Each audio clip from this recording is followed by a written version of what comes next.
lesson hari ni supaya kamu nanti boleh tonton semula. Kalau kamu ada soalan, boleh tonton semula yang pelajaran kita hari ni, dan bagi mereka yang tak dapat nak join kelas kita hari ni pun boleh tonton.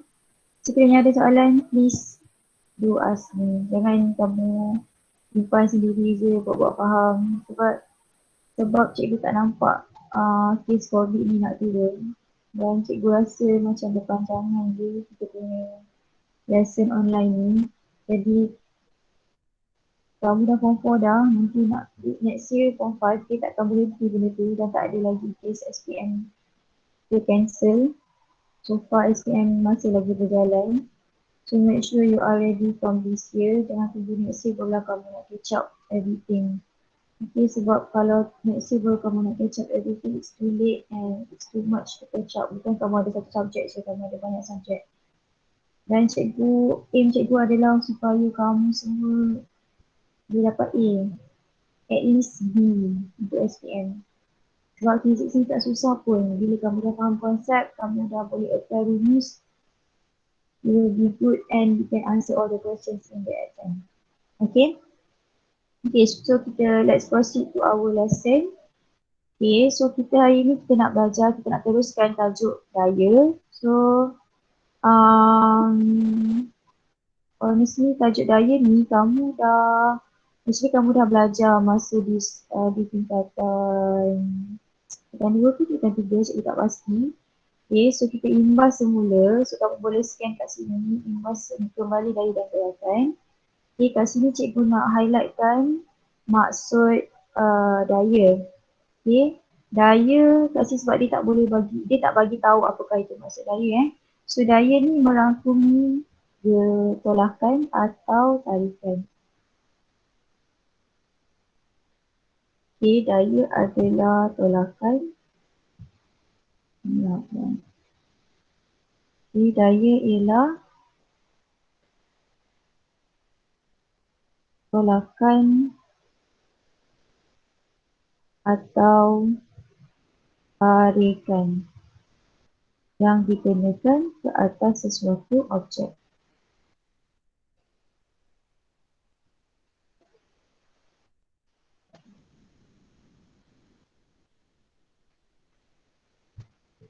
Jadi maksudnya kalau kamu ada satu objek tu dan kamu kenakan satu tolakan, kamu tolak dia ataupun kamu tarik dia, itu menunjukkan kamu mengenakan daya ke atas objek itu.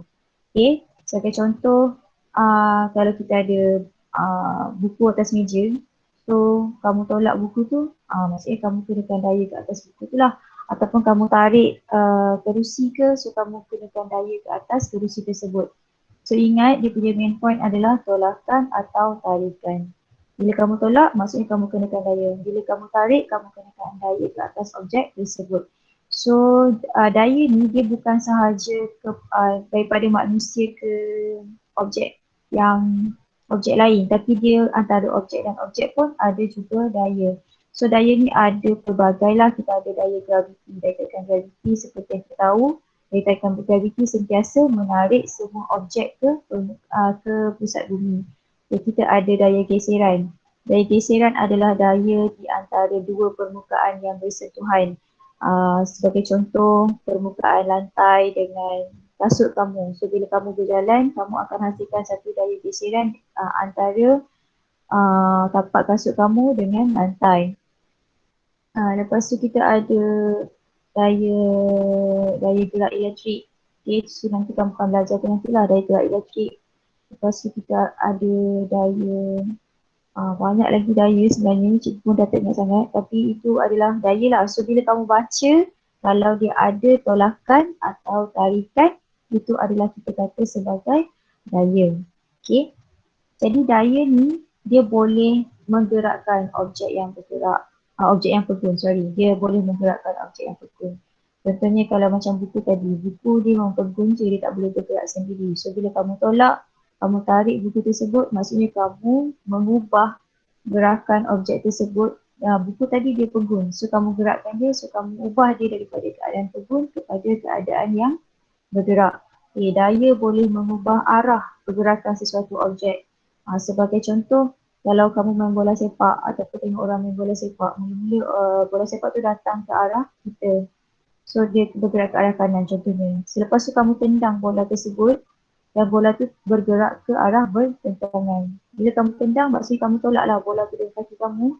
So maksudnya daya kat situ mengubah arah objek. Okey. Lepas tu daya juga boleh mengubah bentuk sesuatu objek. Okey, ni berlaku dalam keadaan objek yang boleh berubah bentuk lah seperti macam plasticine. Plasticine dia kita boleh buat pelbagai bentuk. Kita hanya tolak atau tarik plasticine tersebut, so dia akan mengubah mengikut bentuk yang kita nak. Okey, contoh lain macam sponge ataupun getah. Okey, itu boleh mengubah bentuk lah.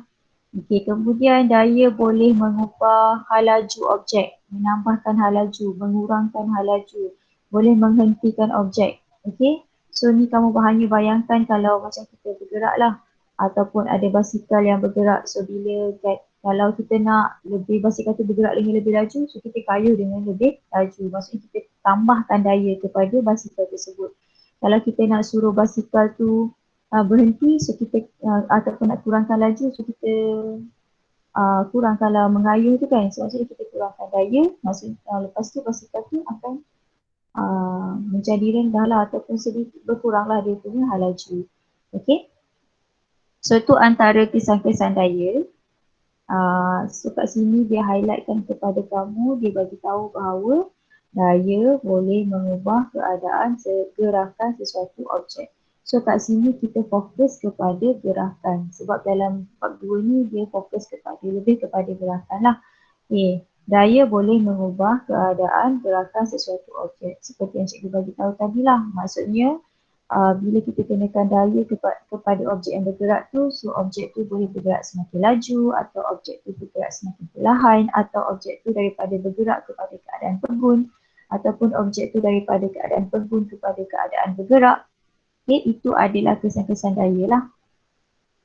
Okay, bagaimanakah daya mengubah momentum gerakan sesuatu objek pada satu garis lurus? Okay, ini kita dah belajar tentang momentum minggu lepas, iaitu momentum adalah hasil darab jisim dengan halaju. Okay, kita dah belajar momentum sama dengan jisim darab halaju. Okay. Daya mengubah momentum gerakan. Okay, kenapa kita kata momentum gerakan itu berubah bila kita kenakan daya? Okay, sebabnya momentum sebelum dan selepas. Okay, contoh kalau bila halaju sesuatu objek tu berubah, maksudnya momentum dia akan berubah. Okay, seperti objek tu mula-mula dia pegun, jadi momentum dia sifar ataupun tak ada momentum. Tapi selepas objek tu bergerak, momentum tu akan meningkat, dah ada halaju. Contoh lain, kalau objek tu dia mula-mula dia bergerak pada halaju 2 meter per saat. Jadi halaju dia rendah, momentum dia rendah sebab halaju dia rendah. Tiba-tiba kamu tolak objek yang bergerak tu tadi tu, tolak dia dengan lebih kuat. Jadi halaju dia bertambah. So bila halaju dia bertambah, jadi momentum pun akan bertambah. Jadi daya ni boleh mengubah momentum gerakan sesuatu objek lah, sama ada kamu dengan menambahkan halaju ataupun mengurangkan halaju untuk menambahkan momentum gerakan sesuatu objek. Okay, so cikgu harap kamu ingatlah apa yang kita dah belajar dalam momentum tu. Yang penting adalah kamu boleh selesaikan masalah yang melibatkan perlanggaran dan juga letupan. So daripada soalan-soalan yang cikgu dah bagi kepada kamu, cikgu harap kamu boleh kenal pasti bahawa letupan itu bukannya hanya melibatkan objek yang meletup sahaja. Contohnya macam bom ke, bukan itu sahaja. Tapi objek-objek yang ataupun keadaan situasi yang di mana kedua-dua objek adalah pegun pada asalnya, itu juga adalah letupan. Okay, so kita proceed kepada seterusnya. So aktiviti 2.13 ni dia nak mengkaji hubungan antara daya dengan kecepatan untuk jisim tetap. Maksudnya troli ni kita tetapkan jisim dia, maksudnya kita tak tambah bilangan troli, tapi kita tambahkan daya. Okay, kita tambahkan daya untuk kita tengok apa kesan daya kepada pecutan. Di mana kita tetapkan jisim, so troli dia tidak bertambah. Okay, macam mana kita laraskan daya ni adalah dengan kita menambahkan kekenyalan tali. Macam, okey, tali kenyal ni susah kamu nak faham kan? Okey, kita bayangkan macam getah. Kamu guna getah yang satu getah, dua getah, tiga getah. So, bila kamu tambah kekenyalan ini, maksudnya kamu menambahkan daya kepada tali tersebut. Okey, dia kata sediakan susun ni, okey. Hidupkan jangka masa detik, okey. Hitungkan pecutan troli daripada carta, okey. Maksudnya, kita tarik troli ni ke bawah, so kita tengok berapa banyak dia punya, berapa detik, semualah macam kita selalu buat, cuma kita gunakan tali kenyal. Okey, yang cikgu nak highlightkan dekat sini adalah kita tambahkan daya itu dengan menambahkan kekenyalan inilah. Okey, so lepas tu kita nak tengok berapakah pecutan. Kita nak tahu berapa pecutan, so macam mana kita nak tahu pecutan tu, kita catatkan U dan V, iaitu halaju awal dan halaju akhir serta masa yang diambil untuk dapatan A lah. So kita nak tengok hasil akhir ni A macam mana dia berubah apabila kita tambahkan F, okay, ataupun daya. Okay, so daripada aktiviti ini kita, untuk yang ni pula mengkaji hubungan daya. Okay, untuk B ni kita buat mengkaji hubungan antara jisim dengan pecutan. Untuk keadaan daya yang tetap. Maksudnya kita tambahkan jisim, lepas tu kita tengok apa berlaku perubahan kepada pecutan.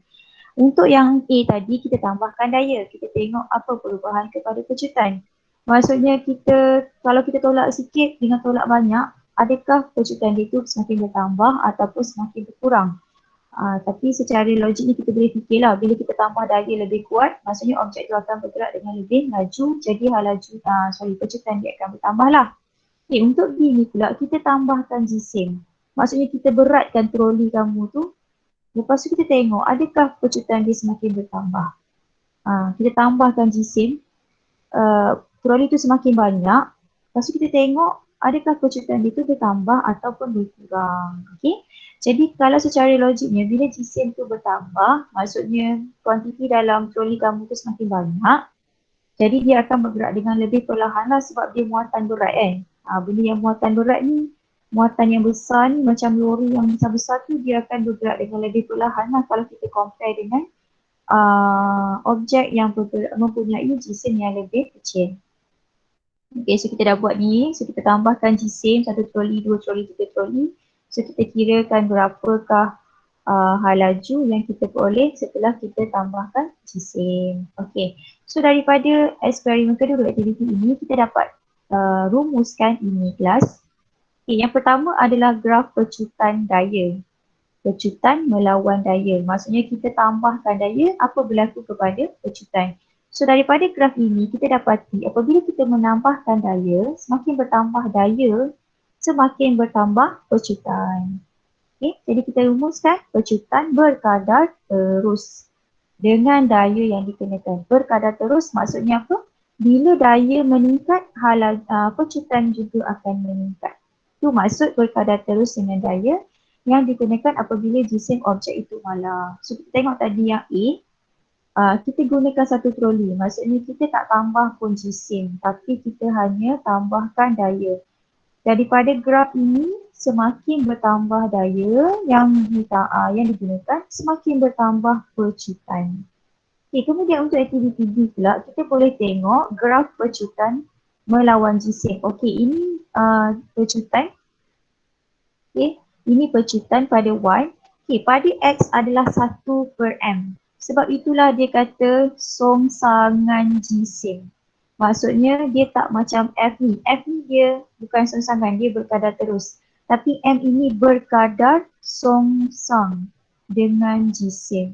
Bermaksud apa kelas? Kalau berkadar songsang maksudnya kalau kita tambah F, A dia semakin meningkat. Kalau kita tambahkan jisim, pecutan, kalau kita tambahkan jisim, maksudnya pecutan dia semakin berkurang. Cikgu ulang Berkadar songsang maksudnya bila kita tambahkan jisim, pecutan akan semakin berkurang. Okay? Tapi graf ni dia nak tunjukkan garis lurus macam biasa. Jadi kita gunakan, bila kita nak buatkan graf dia lurus macam ni, jadi kita gunakan 1/m lah. 1/m ini sudah menunjukkan songsangan dengan songsangan jisim tersebut. Berbeza dengan F. Kalau kat sini dia bukan songsangan, dia adalah berkadar lurus. So kat sini kita boleh tengok daripada rumusan ini, dua-dua graf ini dia menunjukkan bahawa pecutan A berkadar terus dengan daya dan pecutan berkadar songsang dengan jisim. Pecutan berkadar terus dengan daya bermaksud semakin kita tambahkan daya ni, bila kita tambahkan daya, daya meningkat, kita tambahkan, terbalik pula. Kita tambahkan daya, pecutan juga akan meningkat, dia semakin meningkat. Okay. Tapi untuk M, bila kita kurangkan M tu semakin menurun, A dia akan bertambah. Okay, itu bermaksud berkadar songsang dan juga berkadar terus. Okay, jadi setelah kita gabungkan kedua-dua hubungan ini, maka kita boleh dapati bahawa A ataupun pecutan berkadar langsung dengan F dan berkadar songsang dengan M. Okay, cikgu ulang. So F naik, A pun akan naik. Tapi bila M turun,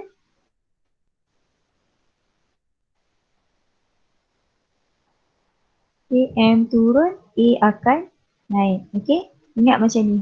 F meningkat, daya meningkat, pecutan akan meningkat. Jisim berkurang, pecutan akan meningkat. Itu yang kamu kena faham dengan hubungan di antara pecutan, daya dan juga jisim. Okay, daripada hubungan ini maka kita dapatlah F berkadar dengan M dan A. Okay, boleh So daripada ini, so kamu kena ingatlah daya adalah F, jisim M dan pecutan adalah A. Okay, daripada rumusan ini maka kita dapatlah hubungan antara daya, jisim M dan pecutan A bagi satu objek yang bergerak ialah ini F sama dengan MA. Yang lepas tu kita kembangkan A adalah sama dengan V tolak U bahagi T. A ni adalah untuk mewakili V tolak U bahagi T adalah untuk mewakili kepada A. Okay, lepas tu kita darabkan M dengan kesimpulan itu dan kita darabkan dengan A ni, so kita dapatlah hubungan ini. Okay, so hubungan ini adalah menunjukkan hukum gerakan Newton kedua. Kita dah belajar hukum gerakan Newton pertama iaitu inersia. Untuk daya dia adalah hukum gerakan Newton kedua, di mana hukum gerakan Newton kedua menyatakan bahawa kadar perubahan momentum berkadar terus dengan daya dan bertindak pada arah tindakan daya. Okey, kat mana perubahan momentum tu? Ini adalah kadar perubahan momentum. So kat atas ni adalah perubahan momentum mv tolak mu. So ini adalah momentum selepas ini adalah momentum awal. Sebab ini adalah halaju awal, ini halaju akhir. So ini adalah menunjukkan perubahan momentum. Jadi bila kita bahagikan dengan T, maka kita dapatlah kadar perubahan momentum. Kalau MV tolak MU sahaja adalah perubahan momentum. Tapi bila kita bahagi dengan T, dia menjadi kadar perubahan momentum. Maksudnya kita nak tahu dalam satu saat berapa banyak momentum yang berubah. Itu maksudnya kadar perubahan momentum. Kalau perubahan momentum saja kita tak ambil kira kepada masa. Bila dia cakap tentang kadar perubahan momentum, maka kita nak tunjukkan dalam satu saat berapa banyak momentum tersebut berubah. Okay? Jadi daripada ini kita boleh tunjukkan bahawa hukum gerakan Newton kedua menyatakan bahawa kadar perubahan momentum, ni kadar perubahan momentum, semua ni adalah berkadar terus dengan daya. dan bertindak pada arah tindakan daya. Maksudnya apa? Kalau kadar perubahan momentum ni besar, maka daya pun besar. Maksudnya kalau kita nak suruh kadar perubahan momentum itu besar, jadi kita kena tambahkan daya. Okay. Jadi daripada hubungan itu, maka kita dapatlah F sama dengan KMA, iaitu K ialah pemalar. Okay. Dalam unit SI, 1 Newton ialah daya yang menghasilkan pecutan 1 ms 32. Apabila bertindak ke atas DCM 1 kg, dengan itu K adalah sama dengan 1. Jadi makanya kita dapat F sama dengan MA. Okay, so ini adalah rumus yang kita kena pegang. Okay, kalau kamu tak faham yang dekat sini, it's okay, tak ada masalah sebab yang kita nak guna adalah F sama dengan MA sahaja. Cuma yang ini dia tunjukkan kepada kamu apakah hubungan di antara daya dengan kadar perubahan momentum. So kamu kena ingat hubungannya adalah berkadar terus. Maksudnya bila daya bertambah, kadar perubahan momentum juga akan bertambah. So bila kamu nak suruh objek tu momentum dia semakin bertambah, kamu kena tambahkan daya. Okay, apa kebaikan kita tambah daya kurang, kenapa kita nak tukar kadar perubahan momentum ni? Sebenarnya kita nak adjust kita punya, kita boleh tengok dari segi kesan momentum ni bila ada berlakunya pelanggaran. Okey, contoh lain, okey, mungkin kamu tak nampak adalah bila kita tumbuk sambal. Okey, bila kamu buat sambal belacan tapi guna guna lesung batu tu, kita tak guna blender. Kita zaman dulu sikit, kita tak guna blender tapi kita guna lesung batu. So kamu tumbuk sambal tu, okey, sebenarnya berlaku perubahan momentum di mana kamu gerakkan hulu apa yang kita panggil yang benda tumbuk tu kan. So cuba bayangkan kalau perubahan momentum hulu kamu tu sikit, kamu tumbuk dia macam slow je. So kamu rasa cepat ke kau punya cili tu hancur? Lambat kan? Sebab kadar perubahan momentum dia adalah kecil. So kita nak suruh kadar perubahan momentum dia besar, so kita tambahkan daya. So kita buat laju lah. Kita tambahkan daya, kita tumbuk dengan lebih kuat, kita buat dengan lebih laju. Okay, tu antara aplikasinya lah. Nanti kita tengok lagi apa aplikasinya. Okay, so kita dah dapat dah F adalah sama dengan NA. So kita boleh gunakan rumus ini untuk menyelesaikan masalah-masalah yang melibatkan rumus. Okay, so macam biasa kita tengok contoh satu. Seorang pekerja menarik satu beban berjisim 80 kg. Okay, so kita ada M sama dengan 80 kg. Di sepanjang suatu permukaan mengufuk dengan daya 160. Okay, so kita ada daya. Jika permukaan licin nanti ada rintangan yang menentang gerakan beban, berapakah kecutan beban itu? So kita nak A. Okay, macam biasa langkah pertama kita senaraikan maklumat. Okay, kamu jangan malas senaraikan maklumat ya. Maklumat ini sangat penting, mesti senaraikan. Okay, senaraikan maklumat. Kalau tak nak tulis jisim, tulis daya ni, tulis MF pun dah cukup baik. Tapi mesti tulis. Kenapa? Ingat kelas, bila kita tulis rumus, bila kita kumpulkan maklumat, kita tahu nak guna rumus apa dan kita tahu apa yang tak ada. Okey, lepas tu kenal pasti dan tulis rumus yang digunakan. So kita dah tengok kat sini, kita nak A kan. Jadi kita adalah rumus F sama dengan MA. So kita ada F, kita ada M, kita nak A. Okey, masukkan dalam rumus. So kita dapat teruslah A sama dengan ini. A adalah pecutan, jadi sebab itulah dia punya unitnya adalah MS negatif 2. Cikgu harap sampai dah setakat ini kamu boleh hafal dah rumus-rumus yang ringkas yang kita selalu guna. Okey, seterusnya, okey. Soalan ini, sebuah kereta berjisim 1200 kg. Okey, dia dah bagi M. So, this is your M. Okey, ni M kamu. Okey, lepas tu dia bagi hal laju. Kamu tengok kat sini. Bergerak dengan hal laju 30 ms, negatif 1. So, ini adalah kita punya U, hal laju awal. Okey, apabila brake kereta ditekan, kereta itu berhenti. So kat sini dia nak bagi tahu apa? Tadi kereta yang bergerak dengan 30 meter per saat itu dia berhenti. Dia berhenti, ini menunjukkan V kita adalah sifar. Okay, V kita adalah sifar ms negatif 1. dalam masa 5 saat. Okay, so ini masa kita. So this is your T. Okay. Hitungkan daya. Soalan dia nak daya. Okay, soalan dia nak daya kita. So ni adalah F. F yang kita nak cari. Okay, macam biasa. Kita, sebab kita tahulah F sama dengan NA. So kita tahu F. Okay, kita tahu dah rumus yang kita nak guna. F sama dengan NA. So daripada rumus ini, kita nak F. Kita dah ada M. Okay, we have our M. Tapi kita tak ada A. Kita tak ada pecutan. Which is kan, maksudnya kamu mesti kira pecutan. So kat sini kamu kira dah dulu pecutan. Pecutan sama dengan B tolak U bahagi T. Dan kita dapat pecutan. Okay. So kat sini kita tengok, kita dapat pecutan adalah negatif. Bermaksud ini adalah nyah pecutan ataupun pecutan semakin berkurang. Halaju semakin berkurang sebab dia nak berhenti kan. Jadi halaju dia semakin berkurang lah supaya dia boleh berhenti. Kalau halaju dia semakin bertambah, macam mana dia nak berhenti kan?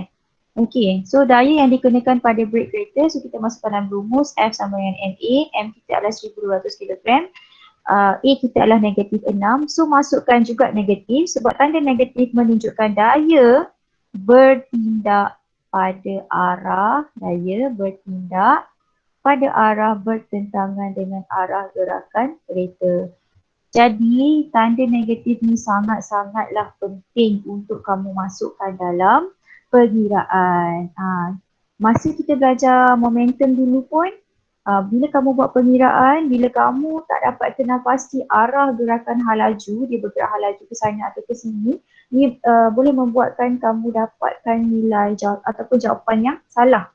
So make sure bila berubah arah, so kamu kena acknowledge perubahan arah tersebut dengan meletakkan tanda negatif ataupun positif depends on kamu punya arah gerakan tersebut. Okay. So itu sahaja untuk daya. Ya, kita recap sekejap. Daya ni adalah apa? So kita tahu bahawa daya ialah tolakan atau tarikan yang digunakan ke atas sesuatu objek. Ini bermaksud bahawa bila kamu menolak atau menarik sesuatu objek itu menunjukkan bahawa kamu kenakan daya ke atas objek tersebut. Okay, dan daya boleh mengubah gerakan sesuatu objek yang mana dia juga boleh mengubah momentum. Okay, so daripada aktiviti yang kita buat, kita dapat tahu bahawa pecutan berkadar terus dengan daya tapi berkadar songsa dengan jisim. Bermaksud bila kita tinggikan daya, kita akan tinggikan pecutan. Bila kita tingkatkan daya, maksudnya pecutan akan bertambah. Semakin bertambah daya, semakin bertambah pecutan. Tapi jisim, apabila kita kurangkan jisim, pecutan akan bertambah. Okay. Jadi daripada itu kita dapatlah hubungan F sama dengan NA yang bersamaan dengan hukum gerakan Newton kedua. Okay, hukum gerakan Newton kedua menyatakan bahawa kadar perubahan momentum berkadar terus dengan daya dan bertindak pada arah tindakan daya. So ini adalah kadar perubahan momentum. Okay, yang warna merah ni menunjukkan ini adalah kadar perubahan momentum. Yang merah ni adalah kadar perubahan momentum. Adalah berkadar terus dengan F. Boleh juga tunjuk dekat sini. Perubahan momentum MV tolak MU, kadar perubahan momentum dia mesti bahagi dengan T. Maksudnya kita nak tunjukkan dalam satu saat berapa banyak perubahan momentum yang berlaku. So daripada hukum gerakan Newton kedua, maka kita dapatlah rumus F sama dengan NA. Jadi kamu bolehlah guna rumus ini untuk menyelesaikan masalah-masalah yang diberikan. Okey, kita tengok latihan formatif 2.6. Okay, kat sini dia kata satu daya F bertindak pada satu jasad berjisim 5 kg. Okay, so kat sini kita dapat apa maklumat yang kita perolehi adalah M sama dengan 5 kg. Okay, lepas tu dia kata jika jasad itu membentuk secara seragam 2 meter per saat, so ini adalah U kamu. Okay, U sama dengan 2 Fs 21. Okay, lepas tu kita ada V ke 8 meter per saat. Okay, so V kamu adalah 8 meter per saat. Okay, dalam masa 2 saat. Masa maksudnya T. Okay, so T kita adalah 2 saat. So ini maklumat yang kita dapat. Okay, ini maklumat yang kita dapat.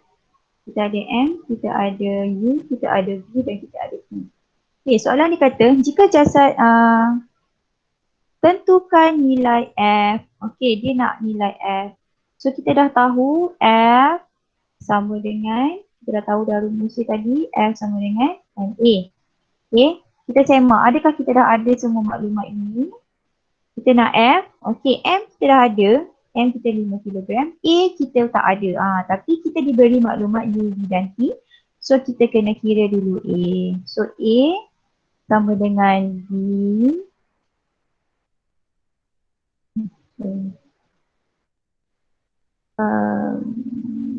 V tolak U. Bahagi dengan V sama dengan V kita 8 tolak U kita 2. Okay. Make sure kamu kena tolak dulu dalam kurungan. Lepas tu bahagi T kita adalah 2. So kita akan dapat 8 tolak 2 6. Keren 8 tolak 2 6. 6 bahagi 2 3. So 3 MS negatif 2. So kita dah ada A, kita dah ada M. So kita boleh masukkan dalam rumus. Okay.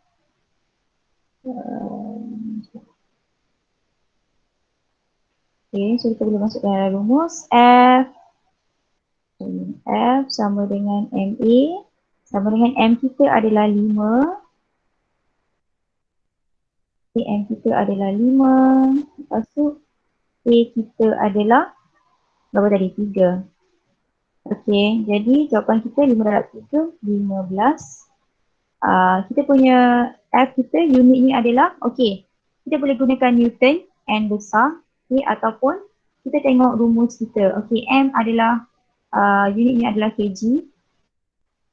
Okay, lepas tu A kita adalah MS negatif 2. MS negatif 2. So ini dua-dua unit yang kita boleh gunakan lah. Kamu boleh gunakan kg MS negatif 2 ataupun kita boleh gunakan sama juga kamu nak tulis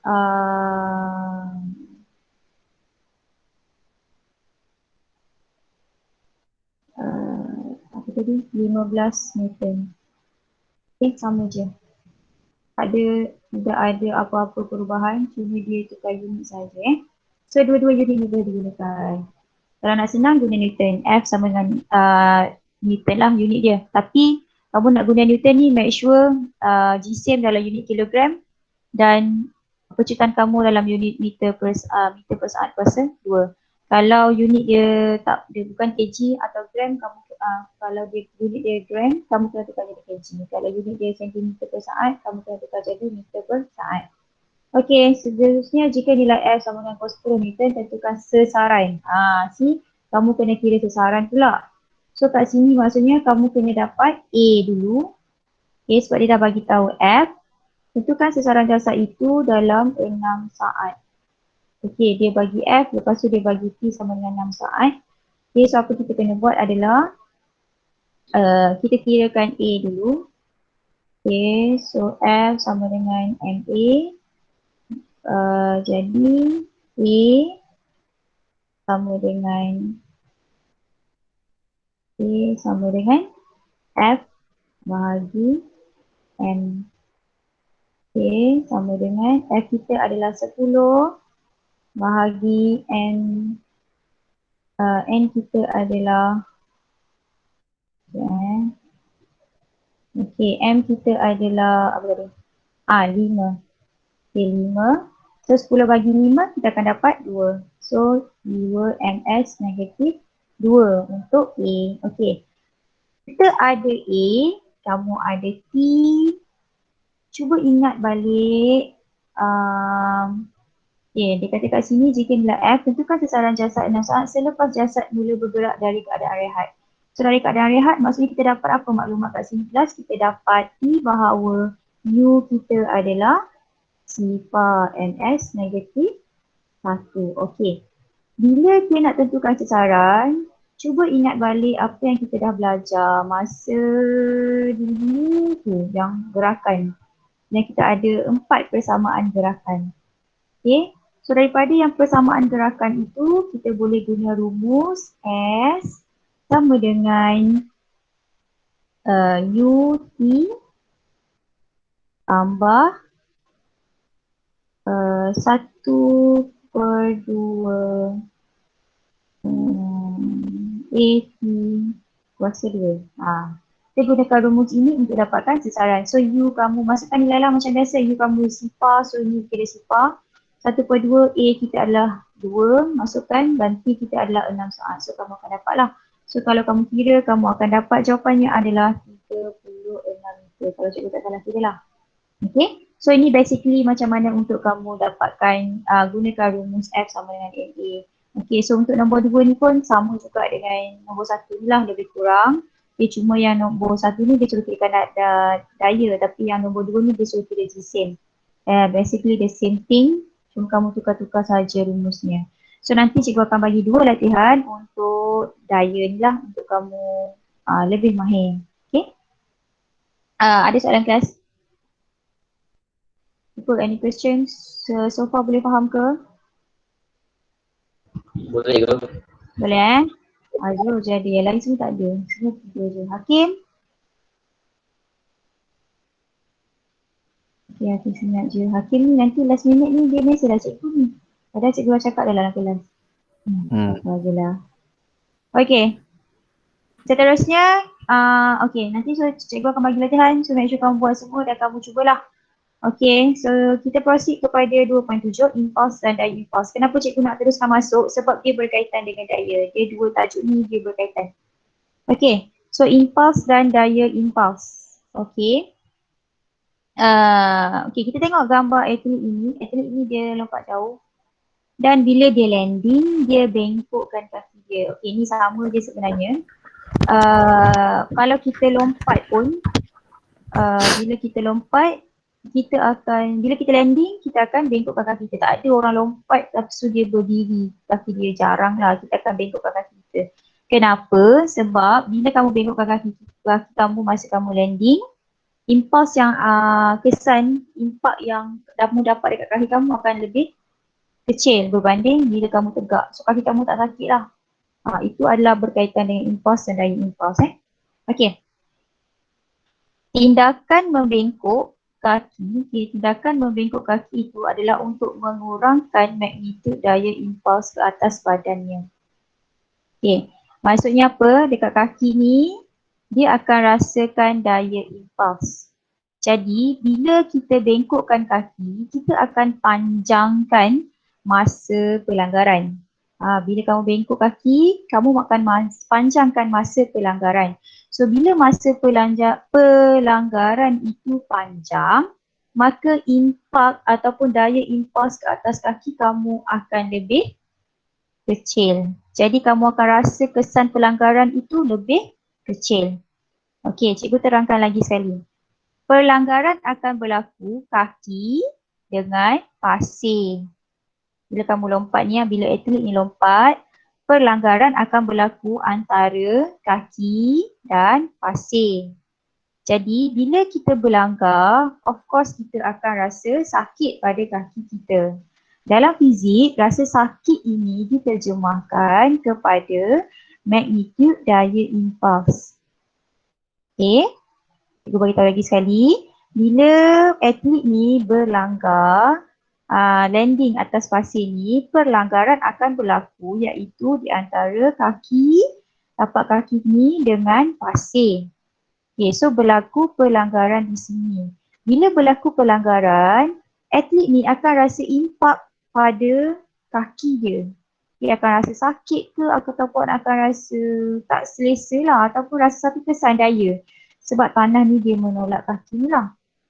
So rasa tersebut dalam fizik kita panggil sebagai magnitud daya impuls. Magnitud ni nilai.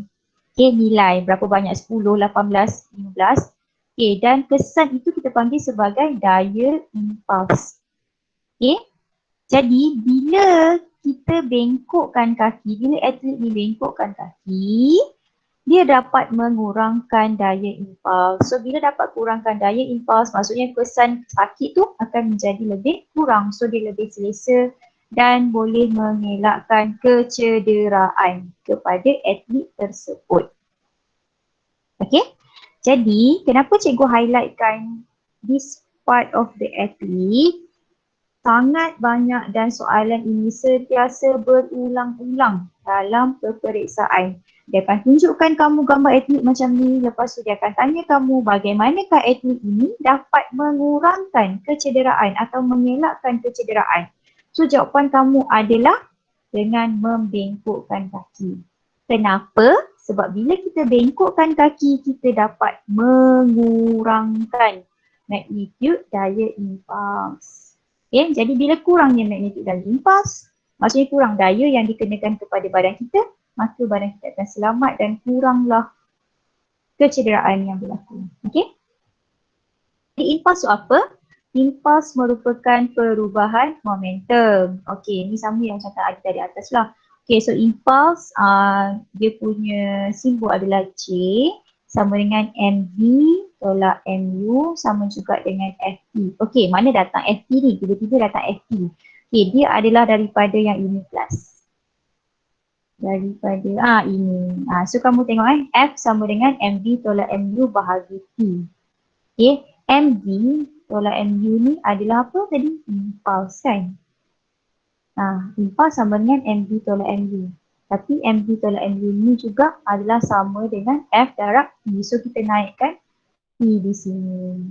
Okay, so muncullah impuls sama dengan MV tolak MU ataupun FT. So dua-dua rumus ini kamu boleh gunakan. F adalah daya yang dikenakan, T adalah masa impak. Okey, apa maksud masa impak? Adalah masa pelanggaran di antara kaki dan pasir. Bukannya masa atlet ni berlari daripada belakang sampai sini, tak. Masa impak adalah masa sentuhan di antara kaki dengan pasir. Okey. Jadi term yang akan digunakan adalah masa impak ataupun masa pelanggaran, benda yang sama. So kalau soalan tu bagi tahu masa impak adalah 2 saat, masa pelanggaran adalah 2 saat, itu maksudlah itu yang masa yang kamu kena gunakan untuk mengira impuls. Okey. Daya impuls pula adalah kadar perubahan momentum dalam pelanggaran atau hentaman dalam masa yang singkat. Okay, maksudnya daya impuls adalah kadar perubahan momentum. Maksudnya dalam 1 saat, berapa banyak momentum yang berubah. Okay, kita nak tahu dalam 1 saat berapa banyak momentum yang berubah. So daya impuls kita boleh kira MV tolak MU bahagi T. MV tolak MU ni adalah impuls bahagi dengan masa, okay, ataupun perubahan momentum. Benda samalah. So impuls ni perubahan momentum. Jadi perubahan momentum adalah MV tolak MU bahagi T. Daya impuls adalah kadar perubahan momentum. Okay, impuls adalah perubahan momentum. Maksudnya momentum sebelum dan selepas itu berapa banyak dia berubah. Okay, daya impuls adalah kadar perubahan momentum. Maksudnya kita nak tahu dalam masa 1 saat berapa banyak momentum yang bertambah ataupun berkurang. Jadi daya impuls adalah MV tolak MU bahagi dengan T, di mana T adalah masa impak dan MV tolak MU adalah perubahan momentum. Okey, ini adalah sangat penting. Jika perubahan momentum MV tolak MU adalah malah, maka F adalah berkadar songsang dengan 1/T. Bermaksud apa? Daya impuls berkadar songsang dengan masa.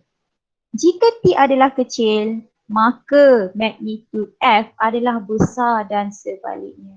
Apa maksudnya kelas? Maksudnya sekiranya masa impak ni pendek, 1 saat. Maksudnya katakanlah dia berlanggar kaki dia berlanggar dengan pasir ni 1 saat je. Pak, tersentuh pasir tu 1 saat. Maka magnitude daya adalah besar. Maksudnya dia akan rasa kesan impuls tu, daya impuls tu lebih besar lah. Impak kepada badan dia akan lebih menjadi besar. So dia akan jadi lebih rasa sakit. Jadi kalau kita nak kurangkan daya impuls, kita mesti panjangkan masa pelanggaran. Okay. Cikgu ulang lagi sekali. Okay, dia kata jika T adalah kecil, apa maksud T adalah kecil? Maksudnya masa impak, masa pelanggaran tu kecil, pendek. Sekejap je, dia langgar sekejap je. Jadi magnitude F, daya impuls itu akan jadi lebih besar. Maksudnya dia akan rasa daya yang lebih besar bila dia berlanggar sekejap. Jadi macam mana kita nak kurangkan daya impuls, kita mesti panjangkan masa pelanggaran. Okey, cikgu tulis kat sini untuk mengurangkan. Ni boleh kamu tambah dalam kamu punya buku mengurangkan daya impuls. Okey, masa pelanggaran ataupun masa impak mestilah ditambah. Okay. Maksudnya bila dia berlanggar tu, maksudnya kasut dia dengan pasir ni kena tambah lah. So macam mana kita nak panjangkan masa pelanggaran kalau dalam situasi atlet ni? Caranya adalah kita gunakan pasir yang lebih longgar. Maksudnya jangan guna tanah. Tanah kan dia lebih padat. So dia akan pendekkan masa pelanggaran. Jadi kita gunakan pasir. Sebab itulah kita gunakan pasir. Kita tak guna tanah. Okay, pasir dia punya apa kita panggil, dia punya texture adalah lebih satu. So bila kita tambahkan dia bersama-sama, dia akan jadi satu tekstur yang lebih longgar. Jadi masa pelanggaran boleh dipanjangkan. Okay. Kalau kita guna tanah, tanah tu bersifat lebih keras. Okay. Bersifat lebih keras, lebih padat, lebih mampat. Jadi masa pelanggaran akan menjadi pendek. So bila masa pelanggaran jadi pendek ataupun kecil, maka daya impuls tu lebih besar. Bila daya impuls lebih besar, so kesan ke atas kaki atlet tersebut akan menjadi lebih besar lah. Kita tak nak tu. Kita nak supaya daya impuls tu kurang, jadi kita kena tambahkan masa pelanggaran. Cara nak tambahkan masa pelanggaran adalah kita gunakan pasir instead of tanah. Okay. Boleh Yang tu kamu kena ingat. Kenapa? Sebab banyak sangat soalan ditanya tentang atlet ni. Okay. Okay. Kita move on. Okay. Sebenarnya semua situasi yang kita kaji tadi menyebabkan sepasan daya, iaitu daya tindakan dan daya tindak balas. Okay, daya tindakan dan daya tindak balas. Daya tindakan ni maksudnya daya yang kamu kenakan. Okay, contoh tadi yang atlet ni. Daya tindakan dia adalah daya daripada kaki. Okay, cikgu buat. Ini daya tindakan. Kaki ni kenakan daya ke atas pasir. Ini daya tindakan. Okay, bila kaki ni, dia tolak kan pasir ni kan. Bila dia jatuh maksudnya dia tolak pasir tersebut. So ini kita panggil sebagai daya tindakan. Daya tindak balas tu apa? Daya tindak balas adalah daya yang dihasilkan oleh pasir ni ke atas, terbalik. Pasir ni ke atas kaki dia. So pasir ni pun kenakan daya juga. Oh cikgu, dia statik je kat situ cikgu. Ya, memang dia statik. Tapi sebenarnya dia kenakan daya tidak balas ke atas kaki ni. Kalau dia tak kenakan daya, takkanlah mestilah dia tak rasa apa-apa kan kaki ni. Jadi sebabkan dia kenakan daya juga, so daya dia adalah dalam keadaan yang menolak ke atas. Sedangkan daya tindakan ni dia ke bawah. So dia bertentangan arah. Jadi bila bertentangan arah ni, sebab itulah kita dapat rasa kesan daya. Okay. So daya tindak balas ni sebenarnya wujud dalam semua situasi. Okay. Contohnya kalau macam buku kamu letak buku di atas meja. Daya tindakan adalah ke bawah. Okay. So ni let's say this is your book. Okay, ni buku kamu. Okay. Daya tindakan, daya yang buku ni kenakan, okay, adalah ke bawah. Okay. Ke bawah. Buku ni daya ke bawah. Kenapa daya ke bawah? Sebab dia ada graviti. Betul? Buku ni sentiasa ditarik oleh graviti ke bawah. So itu daya tindakan. Okay, daya tindak balas pula adalah daya yang dikenakan oleh meja kamu. So meja kita akan kenakan daya ke atas. Okay, ini kita panggil sebagai daya normal. Okay, ini daya normal. Daya normal ataupun iaitu daya tindak balas. Yang ini adalah daya graviti. Okay, tak nampak pula. Ni kita dah belajar sebenarnya dalam tingkatan 2, tingkatan 1 je tak ingat lah. Dan 3 pun. Yang atas ni adalah daya graviti. So ini adalah daya tindakan dan daya tindak balas lah. Daya tindakan bawah ni, daya normal ni adalah daya tindak balas. Okay, hubungan antara daya tindakan dan daya tindak balas dijelaskan oleh hukum gerakan Newton ketiga. Di mana Hukum gerakan Newton ketiga menyatakan bahawa untuk setiap daya tindakan terdapat satu daya tindak balas yang sama magnitud tetapi bertentangan arah. Okey. So samalah macam buku tadi. Setiap daya tindakan, ada satu daya tindakan, terdapat satu daya tindak balas dalam magnitud yang sama. Maksudnya kalau yang atas ni 2 Newton, bawah ni pun 2 Newton. Tapi bertentangan arah yang bertentangan. Okey, itu adalah hukum gerakan Newton ketiga. So kamu dah belajar 3 hukum gerakan Newton. Yang pertama, hukum gerakan pertama, Newton pertama adalah tentang inersia. Iaitu semua objek akan kekal berada dalam keadaan bergerak ataupun melainkan ada satu daya tindak luar yang bertindak ke atasnya.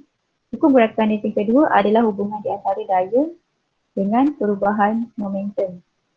Yang tadi kita dah belajar. Dan hukum gerakan Newton ketiga menyatakan bahawa setiap daya tindakan terdapat satu daya tindak balas yang sama magnitud tetapi bertentangan arah. Jadi ketiga-tiga hukum gerakan Newton ini kamu mesti ingat maksudnya apakah hukum tersebut. Dan yang kedua, kamu kena tahu situasi yang menunjukkan hukum-hukum gerakan Newton tersebut. Senang je. Kalau hukum gerakan Newton pertama tu, dia adalah inersia. Inersia tu yang macam botol, goncang botol ataupun nak keluarkan sos tu, payung yang bergerak, yang ada air hujan tu, naik bas, naik kenderaan.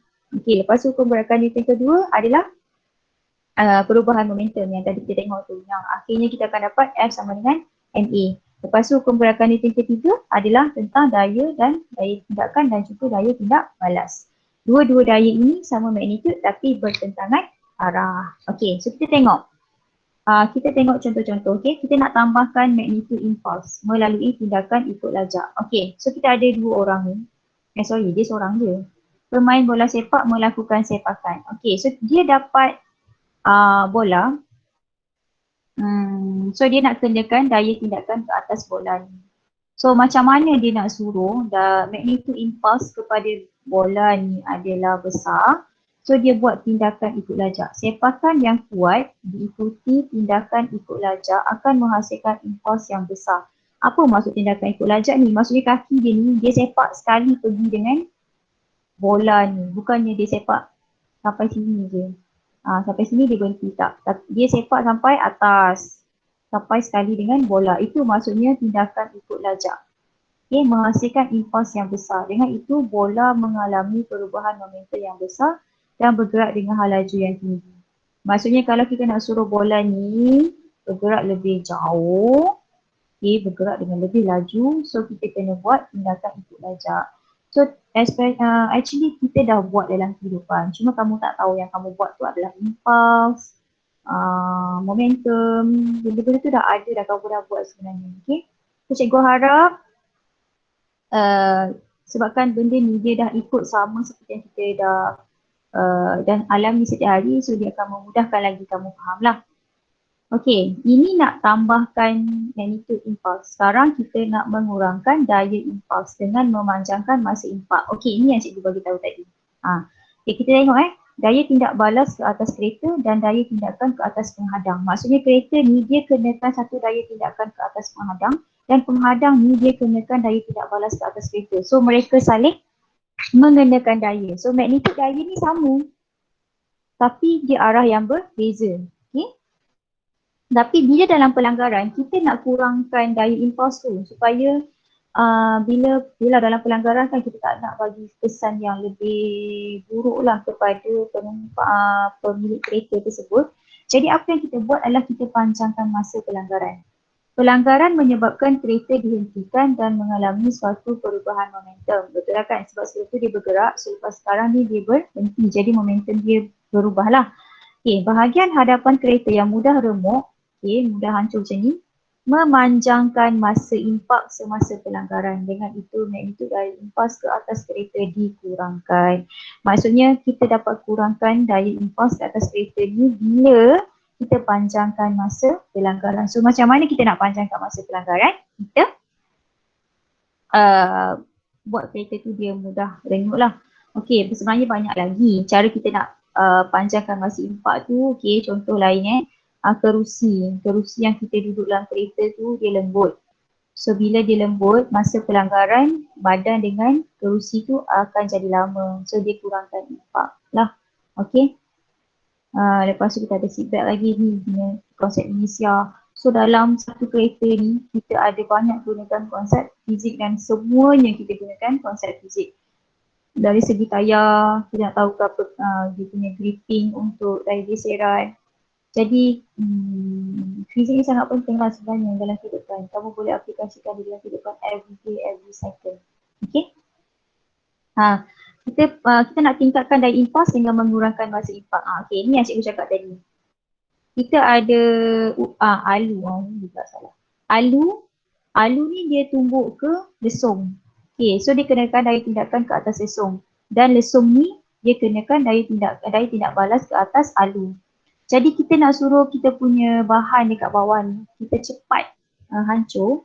Jadi alu bergerak pada halaju yang tinggi dihentikan oleh lesung yang keras dalam sela masa yang singkat. Daya impas yang besar dihasilkan. Maksudnya kamu tumbuk tu kamu just cap macam tu je. Kalau kamu lama-lama tu memang tak akan hancur lah kamu punya bawang. Okay, kamu kena macam tu. Sebab tu orang tumbuk dia macam tu. Dia bukannya lama kat bawah. Jadi kita singkatkan masa pelanggaran antara alu dan juga lesung. Jadi bila kita singkatkan masa pelanggaran ini, maka daya impas akan bertambah menjadi besar. Jadi kita punya bahan-bahan dalam lesung ni akan cepat hancur. Okay. Okay, so ada banyak lagi lah yang lain yang kamu boleh fikirkan sendiri. Okay, cuma yang dalam impas dan apa ni, impas dan daya impas ni kamu kena ingat yang penting adalah dia ada dalam konsep pelanggaran lah kelas. Kita nak tahu sebab kita nak kurangkan daya impas supaya kita dapat ada banyak situasi yang kita kena kurangkan daya impas supaya kita untuk mengelakkan kecederaan. Okay, sebagai contoh lain, orang yang goalkeeper. Okay, goalkeeper dia tangkap bola kan, bila ada orang shoot bola tu ke goal, so dia nak tangkap bola. Bila dia tangkap bola tu macam ni kan tangan dia kan. Okay, dia tangkap bola, so satu dia pakai glove. Bila dia pakai glove tu bersifat lebih lembut. So bila glove tu lembut, dia dapat panjangkan masa impak. Jadi kesan bola, pelanggaran bola dengan dia tu, dia akan dapat kurangkan daya impas lah. So tak adalah dia rasa tersentak. Okay, kemudian salah satu cara lain juga, bila dia dapat tangkap bola tu, dia tak statik macam ni je. Kalau statik macam ni, dia akan sakit lah sebab bola tu laju kan. So masa pelanggaran akan jadi lebih singkat, walaupun dah ada glove, tapi hanya sedikit saja yang dikurangkan. Jadi dia akan jadi singkat, so kita akan sakit lah, akan bagi impak. Sebab itulah kamu tengok ada goalkeeper yang ke belakang, dia macam dia kena kesan impak tu lah. So apa yang goalkeeper tu boleh buat, bila dia dapat tangkap bola tu, dia akan panjangkan masa pelanggaran dengan tangkap bola, dia akan tarik ke belakang bola tersebut. Contohnya bola, so dia dapat tangkap bola, so dia akan tarik bola ni ke belakang. So bila dia tarik bola ni, itu menunjukkan bahawa masa pelanggaran itu akan dipanjangkan.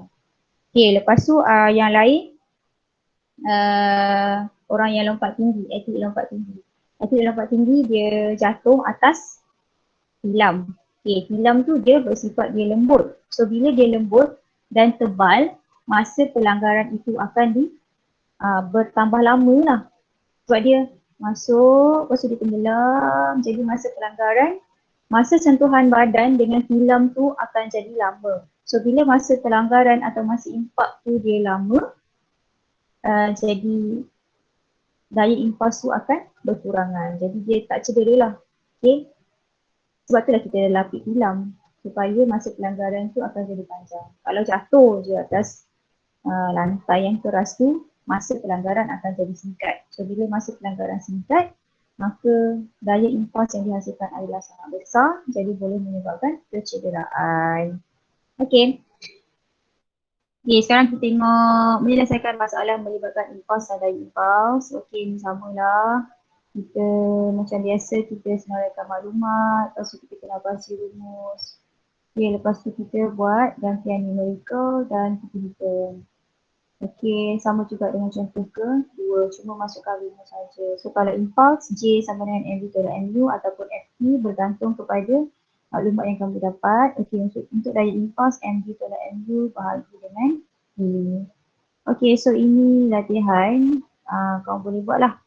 Okey. So untuk, dah suku dah. Okey, untuk latihan hari ini, banyak pula latihan kamu kena buat ni. Tak apa kamu nak kena buat juga. Cikgu nak kamu buat latihan formatif 2.6, soalan 1, soalan 2.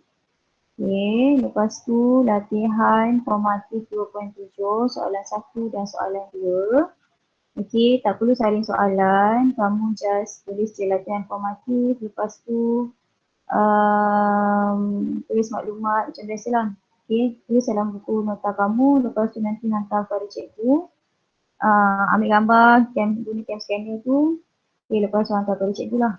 Nanti cikgu akan hantar satu latihan. Banyak pula kan, itu saya buat kamu. Cikgu akan hantar satu latihan gaya dan satu latihan untuk untuk impulse ni. Okay. So tolong buat, kamu hanya ada sampai esok lah kamu ada. So Rabu, cikgu bagi masa, berapa lama kamu nak? Khamis, Jumaat. Kalau Jumaat nanti kamu kena tambah lagi dengan Rabu lah. Okay, so hari Rabu ni kita akan masuk tajuk terakhir iaitu berat. Berat dia sikit je. Discuss sekarang pun boleh tapi dah banyak sangat ni. Kamu buat itu dululah. Okay. So itu sahaja untuk hari ini. Ada apa-apa soalan kelas?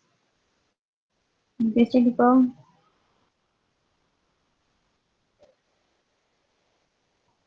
Ada soalan? Okay.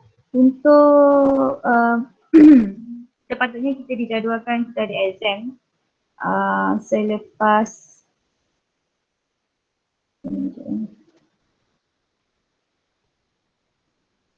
okay, kita ada exam selepas buka sekolah